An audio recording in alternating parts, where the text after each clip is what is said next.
Hi everyone, our product is called RecipeHub, a place to store all of your recipes. Our team consists of myself, Sam, the product manager, Lamar, our designer, Jonathan, our front-end developer, and Rosalind, our back-end developer. And we're excited to share our product with you. As technology continues to develop, more tasks are being moved to an online space. In a survey, we found that 97% of people are using online recipes to cook, and 90% of people use several different recipe sources for their cooking inspiration, making it difficult to remember where you found each recipe for future use.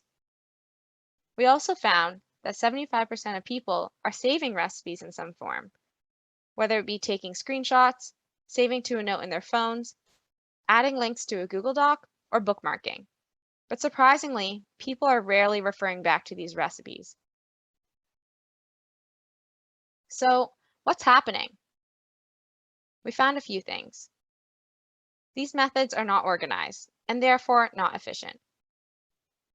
Searching for these saved recipes can be time-consuming. How many times have you scrolled through your photos trying to find that one brownie recipe you screenshotted last year, just to scroll through hundreds of random photos and give up on the search altogether?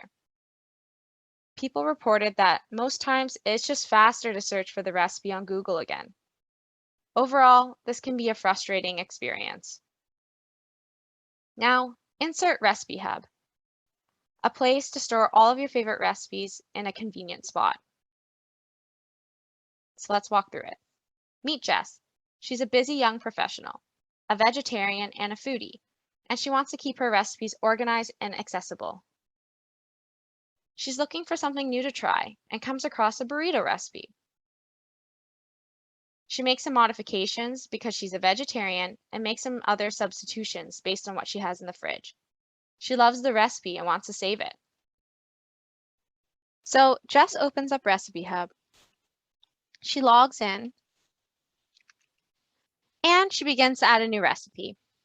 She jumps to the burrito recipe tab and she jumps down to the recipe.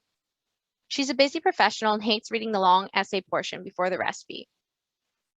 So she only copies the information she cares about and pastes it into RecipeHub. So she adds the recipe title and an image that she likes from the website. She can copy the image address and add it over here. Then she can add the cooking times and the recipe ingredients. And then the cooking instructions. And then she can save her recipe. And there we go. The burrito recipe is on the home page. So if a couple weeks later, while meal prepping, Jess starts to crave a burrito, she can jump onto RecipeHub and all of her information is stored and ready to be used. Throughout this process, I learned a lot. I learned that when encountering a roadblock, pivoting solutions early can be tough, but it's a good decision when working under short timelines.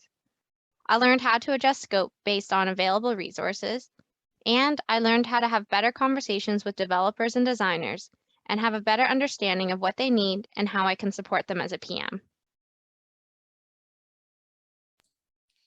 Throughout the project, I learned the importance of adapting to different workflows for collaboration. I learned that constantly iterating on the fly is essential to staying on schedule. And lastly, I've learned that working fast allows for any unforeseen setbacks the team may experience.